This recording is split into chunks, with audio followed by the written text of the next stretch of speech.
¿Alguna vez has oído hablar de Al Capone? ¿Te imaginas cómo sería la vida en la época de los gángsteres más temidos de Chicago? ¿Quieres conocer la verdadera historia detrás del hombre más legendario y famoso de la Ciudad del Viento? En Misterio SOS te traemos este vídeo en el cual te llevaremos por un emocionante viaje a través del tiempo para descubrir la verdadera historia de Al Capone, el mafioso gángster más legendario de todo Chicago. Desde sus humildes comienzos hasta su ascenso al poder y su caída épica, te llevaremos a conocer todos los detalles que hicieron de Al Capone una leyenda en la historia criminal de Estados Unidos. Sigue viendo este vídeo y descubre la verdad detrás de uno de los personajes más fascinantes de la historia del crimen organizado. Comencemos. Capone nació en Brooklyn, Nueva York, el 17 de enero de 1899. Era hijo de inmigrantes italianos provenientes de Angri, un pueblo de la provincia de Salerno, al sudoeste de Italia, en el antiguo reino de Nápoles. Su padre, Gabriel Capone, era un humilde abacero que luego fue barbero y su madre, Teresina Raiola, era una costurera, hija de Angelo Raiola. Ambos procrearon 9 hijos. Los Capone emigraron desde Italia a Nueva York en el año 1893 y se trasladaron a una casa situada en la calle Navy Street, en el número 95. Esta calle estaba situada en la Navy Yard, una sección de las calles del sur de Brooklyn. Gabriel Capone trabajaba en una barbería cercana, en el 29 de Park Avenue. Cuando Al Capone tenía 11 años, él y su familia se mudaron a 38 Garfield Place en Park Slope, Brooklyn.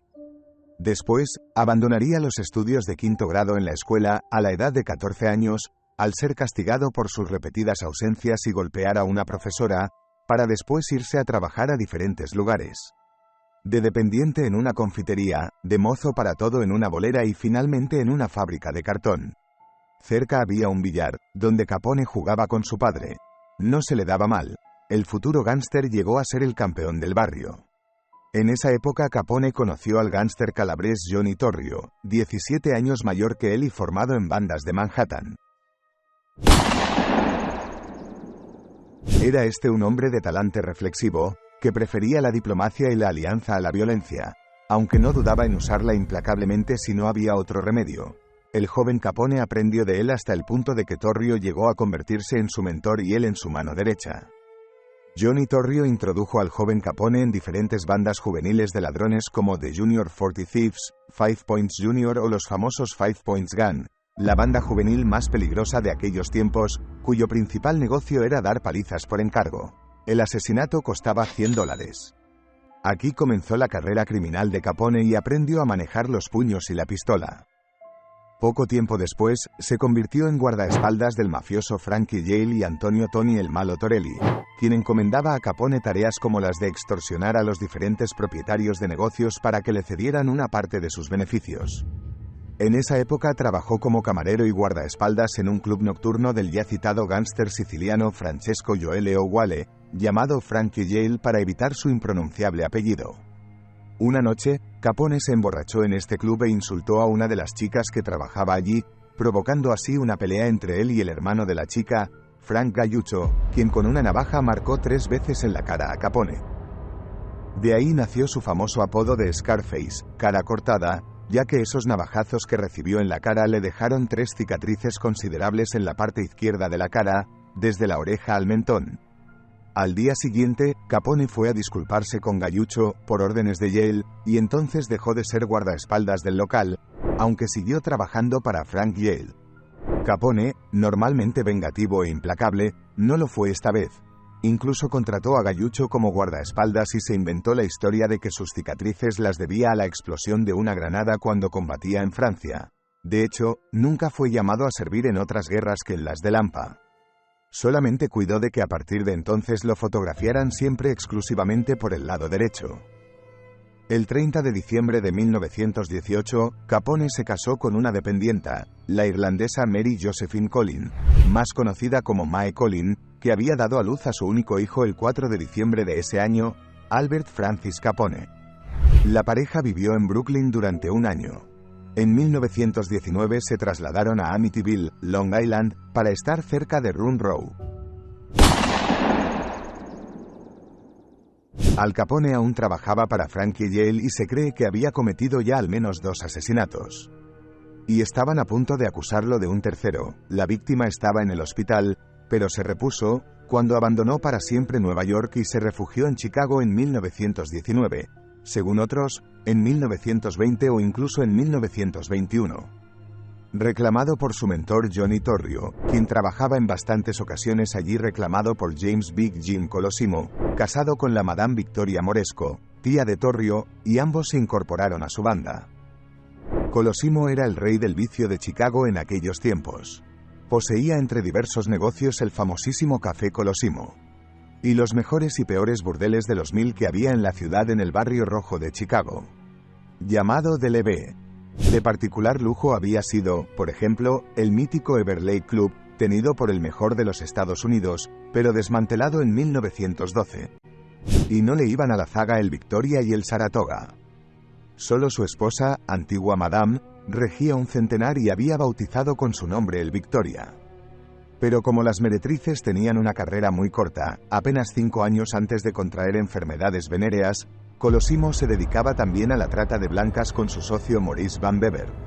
Y atraía engañadas a la ciudad a chicas pueblerinas del Midwest, Medio Oeste, de entre 13 y 17 años para abastecer las bajas de sus burdeles. Torrio aprovechó sus dotes de gerente para poner en orden los negocios de Colosimo. Supervisaba los burdeles y gestionaba personalmente el cohecho y el soborno de los contactos políticos y policiales que servían de cobertura a sus negocios ilícitos en Chicago. Animado, su tío incluso extendió el negocio al pago de protección. Pero se divorció de Madame Victoria, tía de Torrio, para casarse en 1920 con una ambiciosa cantante de inclinaciones honestas, Dale Winter, y eso empezó a indisponer a Torrio contra Colosimo, por más que todos los negocios de este ya casi estaban enteramente controlados por Torrio. Y todo se puso peor cuando entró en vigor la Ley Seca, 1920, un nuevo negocio que prometía fabulosos ingresos por medio del contrabando y venta de alcohol ilegal. Colosimo consideraba peligroso y comprometedor ese negocio para los que ya tenía. Vender alcohol era delito federal, y se negó a entrar en él, temiendo además las disputas que generaría esa ampliación del negocio. Esta falta de visión comercial y el temor a otras bandas terminaron de exasperar a Torrio y de repente, su jefe Colosimo fue asesinado por un desconocido a la puerta de su famoso café. Los indicios reunidos por John Kobler y la creencia general de entonces indican que el asesino fue Frankie Yale, venido exprofeso desde Nueva York para cumplir un contrato de ejecución a cambio de $10,000 encargado por el llano sobrino de la víctima, John Torrio. El arzobispo George Mundelein se negó a que el gran proxeneta fuera enterrado en tierra sagrada. Años más tarde, en 1928, Capone ordenaría la ejecución de su antiguo jefe Frankie Yale por desavenencias económicas. En cualquier caso, Torrio asumió la jefatura del gang de Colosimo. Instaló su cuartel general en el burdel Four Deuces y confió a Capone la dirección ejecutiva de la organización de la banda a lo largo de los años 20 para expandir el negocio, explotando principalmente la prostitución, el juego ilegal y el tráfico de alcohol canadiense.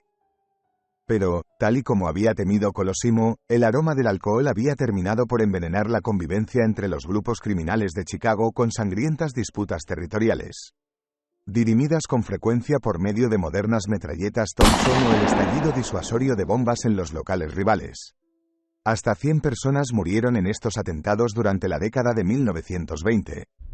Y en medio de estas sangrientas disensiones por hacerse con el control absoluto de la distribución y venta de licor en Chicago, en especial contra las bandas del norte de la ciudad, John Torrio sobrevivió milagrosamente el 24 de enero de 1925 a un ametrallamiento en represalia del carismático Dino Bannion.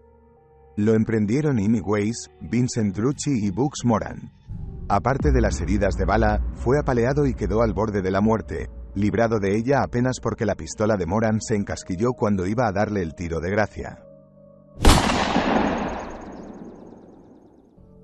Habiendo aprendido la lección, y tras pasar un año en la cárcel recuperándose, Torrio decidió retirarse a Italia para evitar males mayores y transfirió todo el poder a Capone. Volvió años después a causa de la persecución de Mussolini, pero tampoco quiso involucrarse demasiado aunque organizó un pequeño caporegime implicado en delitos no violentos. Esta perspicacia y su habilidad en llegar a viejo adinerado le hizo ser respetadísimo en los círculos más altos del crimen organizado. Ya solo era requerido como asesor de la comisión. Los mismos altos cargos policiales lo juzgaban el criminal más inteligente del país. Así pues, Capone asumió definitivamente el mando de la banda criminal más poderosa de Chicago, que contaba en sus filas a entre 700 y 1000 maleantes, matones y pistoleros. Más aquellos a los que podía recurrir como aliados contratados eventuales. Aunque probablemente nunca fue iniciado en la Cosa Nostra, a causa de su origen napolitano, trabajó como asociado en la mafia siciliana y se adueñó del AMPA de Chicago, formando un grupo criminal de orígenes mixtos, marcando una tendencia que se iría haciendo general, tras eliminar a todos sus rivales en una serie de guerras cuyo detonante fue el asesinato de Dean Charles O'Banion. Hacia 1926 Capone ejercía el control del crimen en la ciudad, derrotó a la banda de Miles O'Donnell y pudo controlar a todas las bandas excepto dos, la de Joe Aiello y la de Bugs Moran. Ante esta situación, Capone tomó medidas y en menos de un mes sus hombres mataron a todos los miembros de la banda de Joe Aiello. En enero de 1925, Capone fue emboscado, dejándolo conmocionado pero ileso. 12 días después, Torrio regresaba de un viaje de compras cuando recibió varios disparos. Después de recuperarse, efectivamente renunció y entregó el control a Capone, de 26 años, quien se convirtió en el nuevo jefe de una organización que acogía cervecerías ilegales y una red de transporte que llegaba hasta Canadá, con protección política y policial. A su vez, pudo usar más violencia para aumentar los ingresos. Cualquier establecimiento que se negaba a comprarle licor a menudo explotaba, y hasta 100 personas murieron en esos bombardeos durante la década de 1920. Sus rivales vieron además a Capone como el responsable de la proliferación de burdeles en la ciudad. Capone a menudo reclutó la ayuda de miembros locales de la comunidad negra en sus operaciones. Los músicos de jazz Milt Hinton y Lionel Hampton tenían tíos que trabajaban para Capone en el lado sur de Chicago. También fanático del jazz, Capone le pidió una vez al clarinetista Johnny Dodds que tocara un número que Dodds no sabía. Capone dividió un billete de $100 por la mitad y le dijo a Dodds que recibiría la otra mitad cuando se enterara. Capone también envió a 2 guardaespaldas para acompañar al pianista de jazz Earl Hines en un viaje por carretera. Capone se entregó a los cigarros, trajes a medida, comida y bebida gourmet y compañía femenina. Fue particularmente conocido por sus joyas extravagantes y costosas. Sus respuestas favoritas a las preguntas sobre sus actividades fueron: «Soy solo un hombre de negocios, dando a la gente lo que quiere y todo lo que hago es satisfacer una demanda pública».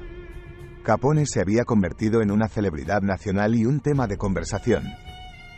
Se estableció en Cicero, Illinois, después de usar el soborno y la intimidación generalizada para hacerse cargo de las elecciones del Consejo Municipal, como las elecciones municipales de Cicero en 1924, y esto dificultó que los Northsiders lo atacaran.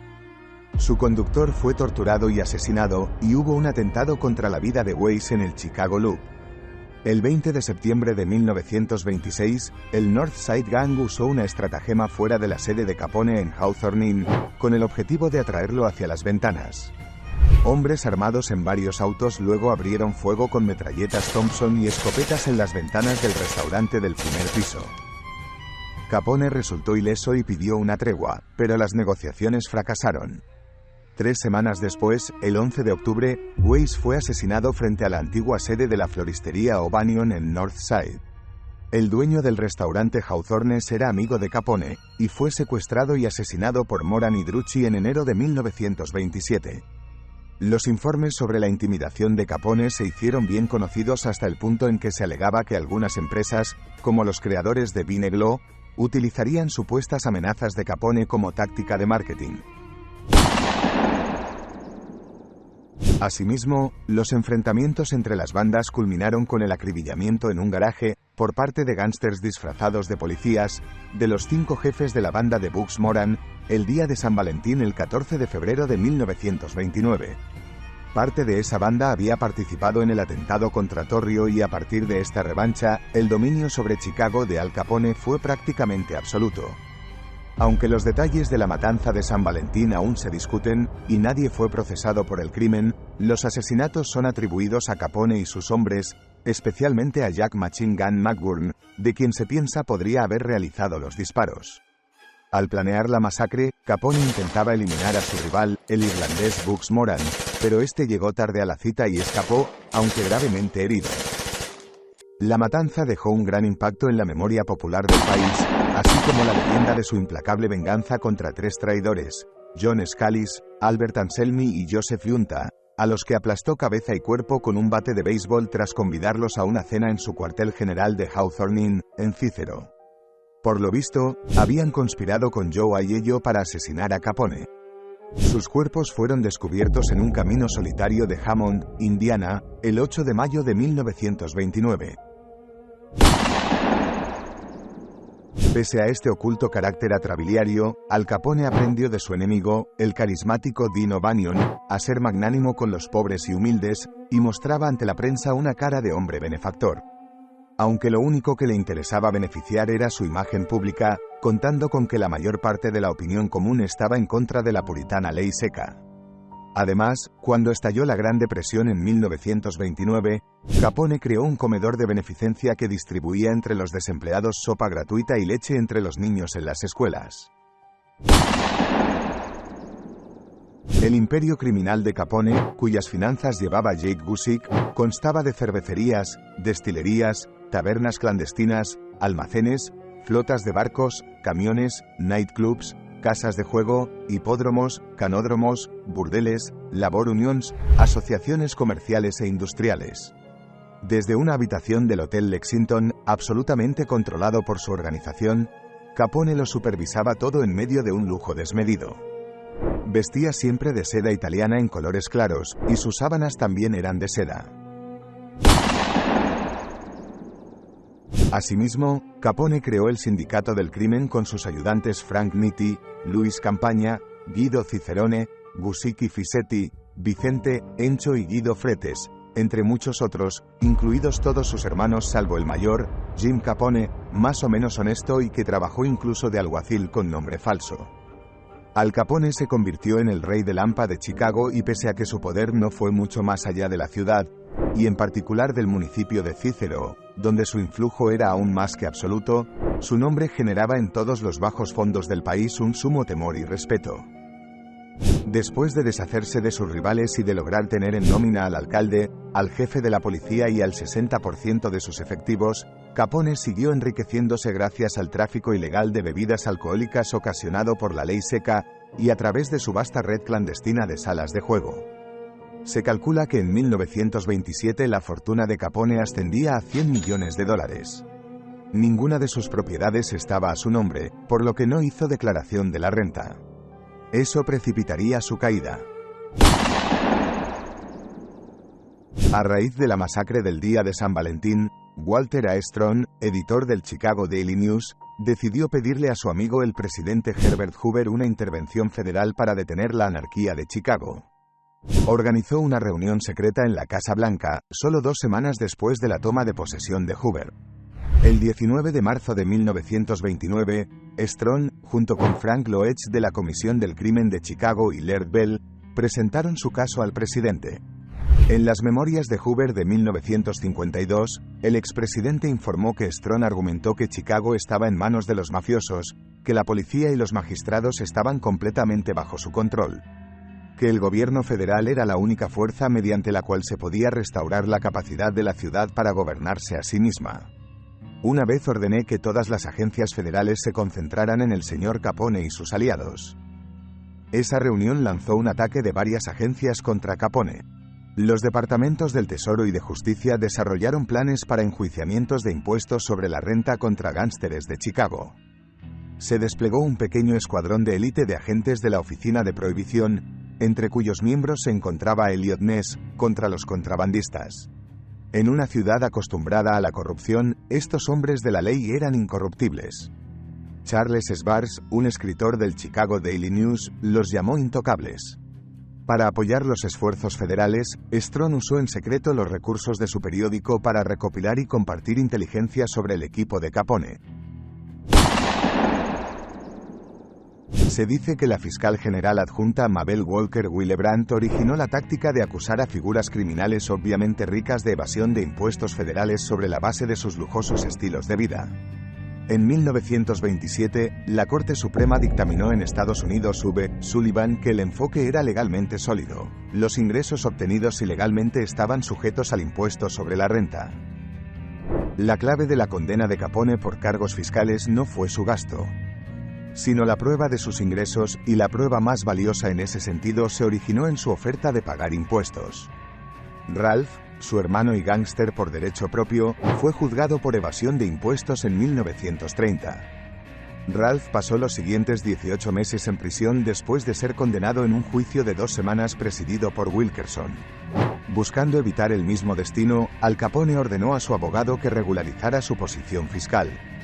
Y aunque no se hizo, su abogado hizo admisiones cruciales al declarar los ingresos por los que Capone estaba dispuesto a pagar impuestos durante varios años, admitiendo ingresos de $100.000 para 1928 y 1929, por ejemplo. Por lo tanto, sin ninguna investigación, el gobierno recibió una carta de un abogado que actuaba para Capone reconociendo su gran ingreso sujeto a impuestos durante ciertos años en los que no había pagado impuestos. El 13 de marzo de 1931, Capone fue acusado de evasión de impuestos sobre la renta de 1924, en un gran jurado secreto. El 5 de junio de 1931, Capone fue acusado por un gran jurado federal de 22 cargos de evasión de impuestos desde 1925 hasta 1929. Fue puesto en libertad con una fianza de $50.000. Capone luego fue acusado de 5.000 violaciones de la ley Volstead, leyes de prohibición. El 16 de junio de 1931, en el edificio federal de Chicago, en la sala del tribunal de Wilkerson, Capone se declaró culpable de evasión de impuestos y de las 5.000 violaciones de la ley Volstead como parte de un acuerdo de culpabilidad de medio año de prisión. Sin embargo, el 30 de julio de 1931, Wilkerson se negó a cumplir con el acuerdo de culpabilidad y el abogado de Capone rescindió las declaraciones de culpabilidad. En el segundo día del juicio, Wilkerson consideró que la carta de 1930 a las autoridades federales podía admitirse como prueba, anulando las objeciones de que un abogado no podía confesar por su cliente. Más tarde, Wilkerson juzgó a Capone solo por los cargos de evasión de impuestos sobre la renta, ya que determinó que tenían prioridad sobre los cargos de la ley Volstead. Más tarde se habló mucho de otras pruebas, como testigos y libros de contabilidad, pero estos implicaban fuertemente el control de Capone en lugar de afirmarlo. Los abogados de Capone, que se habían basado en el acuerdo de culpabilidad que Wilkerson se negó a cumplir y por lo tanto, solo tenían unas horas para prepararse para el juicio. Presentaron una defensa débil centrada en afirmar que esencialmente todos sus ingresos se perdieron en el juego. Esto habría sido irrelevante de todos modos, ya que las pérdidas de juego solo se pueden restar de las ganancias de juego. Pero se vio socavado aún más por los gastos de Capone, que estaban mucho más allá de lo que podría soportar su ingreso declarado. Wilkerson permitió que los gastos de Capone se presentaran con gran detalle. El gobierno acusó a Capone de evasión de $215.000 en impuestos sobre un ingreso total de $1.038.654 durante el período de 5 años. Capone fue condenado por 5 cargos de evasión de impuestos sobre la renta el 17 de octubre de 1931. Y fue sentenciado una semana después a 11 años en una prisión federal, multado con $50.000 más $7.692 por costas judiciales. Y fue considerado responsable por $215.000 más de los intereses adeudados sobre sus impuestos atrasados. La sentencia de desacato al tribunal se cumplió simultáneamente. Los nuevos abogados contratados para representar a Capone eran expertos en impuestos con sede en Washington. Presentaron recurso de habeas corpus basado en un fallo de la Corte Suprema de que la evasión de impuestos no era fraude, lo que aparentemente significaba que Capone había sido condenado por cargos relacionados con años que en realidad estaban fuera del límite de tiempo para el enjuiciamiento. Sin embargo, un juez interpretó la ley de modo que se restara el tiempo que Capone había pasado en Miami de la antigüedad de los delitos, denegando así la apelación tanto de la condena como de la sentencia de Capone. Aunque Al Capone siempre hacía sus negocios con nombres de tapadera y no había registros que lo relacionaran con sus ganancias, las nuevas leyes promulgadas en 1927 permitieron al gobierno federal perseguir a Capone por evasión de impuestos. Su mejor opción para encarcelarlo al fin. Fue perseguido por el agente de la agencia de prohibición Elliot Ness y sus agentes incorruptibles los Intocables. Y por el agente de la unidad de inteligencia del IRS Frank J. Wilson, que fue capaz de encontrar recibos que relacionaban a Capone con ingresos por juego ilegal y testaferrato, así como la correspondiente evasión de impuestos. Asimismo, un traidor en la banda de Capone, el abogado Edward J. O'Hare, que le servía de asesor en los negocios, actuó como agente encubierto, ayudó a descifrar la contabilidad de Capone y averiguó que el jurado que había de dictar la sentencia sobre Capone había sido sobornado. Por lo que el juez del proceso Wilkerson ordenó reemplazarlo por otro en mitad del juicio. Sin embargo, Al Capone logró vengarse a la larga. Hizo que asesinaran a O'Hare en 1939. El proceso y acusación ocurrieron en 1931. Al Capone fue declarado culpable el 17 de octubre en 5 de los 23 cargos y sentenciado a 11 años en una prisión federal. En un principio fue enviado a una prisión de Atlanta en 1932. Sin embargo, el gángster aún era capaz de controlar la mayoría de sus negocios desde este centro, y se ordenó su traslado a la prisión de la isla de Alcatraz en agosto de 1934. Aquí, Capone era vigilado estrictamente y tenía prohibido cualquier contacto con el exterior. Al revocarse la ley seca en 1933 y con su líder bajo confinamiento, el imperio de Capone pronto comenzó a debilitarse y a desmembrarse. A mediados de los años 1930, estando en Alcatraz, Capone era uno de los reclusos más famosos de la cárcel y se entretenía tocando el banjo y la mandolina. Pero comenzó a mostrar signos de demencia, probablemente a causa de una sífilis sin tratar. Tenía miedo a las inyecciones, que contrajo al tener relaciones con prostitutas durante su adolescencia. Pasó gran parte de sus últimos años de reclusión en el hospital de la prisión y finalmente fue liberado por motivos de salud el 16 de noviembre de 1939. No podía caminar, decía incongruencias y babeaba sin control. Sin embargo, no estaba tan enfermo como para olvidar la traición de O'Hare, y este fue asesinado en ese mismo año. Arruinado, físicamente débil y con la mente deteriorada, Capone se retiró a una propiedad ubicada en Palm Island, en Miami Beach, Florida, donde se recluyó con su esposa del mundo exterior. El 21 de enero de 1947, sufrió un derrame cerebral y murió 4 días después de neumonía. Al Capone fue encontrado muerto en la bañera. Lo enterraron en el cementerio Mount Olivet y fue trasladado al cementerio Mount Carmel, al oeste de Chicago, junto a los restos de su padre y de su hermano. En su lápida está escrito: Jesús mío, ten compasión. Y hasta aquí el vídeo de hoy. Esperamos que hayas disfrutado de esta emocionante inmersión en la vida de uno de los gángsters más famosos de todos los tiempos. Al Capone dejó un legado duradero en la historia del crimen organizado y su nombre todavía se menciona en libros, películas y programas de televisión hasta el día de hoy. ¿Cuál es tu opinión sobre Al Capone?